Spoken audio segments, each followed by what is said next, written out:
अस्सलाम वालेकुम। बहुत सारी दवाइयाँ जो आजकल हम रूटीन में इस्तेमाल करते हैं, हो सकता है कुछ अरसे बाद वो हमारे लिए फ़ायदेमंद साबित ना हो। जी हाँ, बहुत सारी दवाइयाँ जो आज हमारे लिए बहुत फ़ायदेमंद साबित हो रही हैं, हो सकता है कुछ अरसे बाद उसका फ़ायदा ना रहे। जी हाँ, आज हम बात करते हैं एंटीबायोटिक रेजिस्टेंस।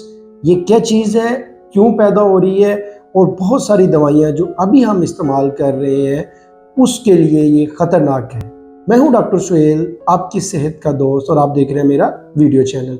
अगर देखा जाए एंटीबायोटिक रेजिस्टेंस, तो बेसिकली ये एक ऐसी चीज़ है कि बहुत सारी जो जरासीम होते हैं, जो बैक्टीरिया है, जो हम रूटीन में, जैसे गला ख़राब हो गया, खांसी हो गई, कोई नज़ला ज़ुकाम हो गया, कोई पेट को लूज़ मोशन आना शुरू हो गए, तो हम एंटीबायोटिक इस्तेमाल करते हैं। एंटीबायोटिक इस्तेमाल करने के बाद हमारा गला भी यूजली तौर पर बेहतर हो जाता है, हमारे लूज़ मोशन सेटल हो जाते हैं, बहुत सारी जो जिस स्किन के ऊपर कोई इन्फेक्शन है तो वो ठीक हो जाती है।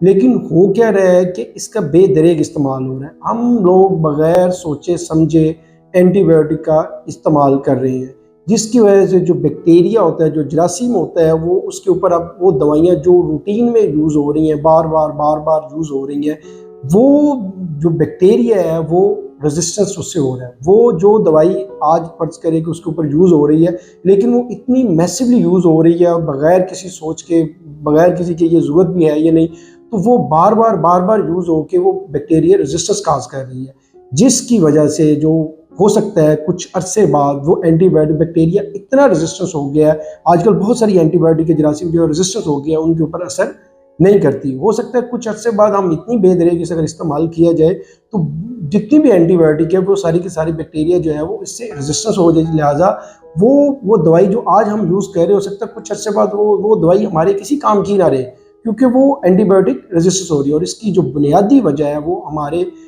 एंटीबायोटिक का बेदरेग इस्तेमाल है। हम लोग कोई इंडिकेशन नहीं देखते, को डॉक्टर साहब के पास जाएँ कि पहले ज़रूरत महसूस करें, को कल्चर करवा लें, उसके बाद एंटीबायोटिक दें।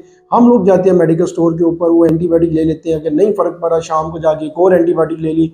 वो बेदरेग इस्तेमाल, सुबह दोपहर शाम एंटीबायोटिक जो हम इस्तेमाल करें, कि हम अपने लिए तो नुकसान कर ही रहे हैं, तो बैक्टीरिया रेजिस्टेंस हो रही है। लेकिन अगर हम देखा जाए तो ओवरऑल जनरली ये जो बैक्टीरिया रेजिस्टेंस जो है ना, इसका एक बहुत सारे फैक्टर्स हैं, जिसमें से एक फैक्टर ये है कि हम लोग एंटीबायोटिक का बेदरेग इस्तेमाल कर रहे हैं।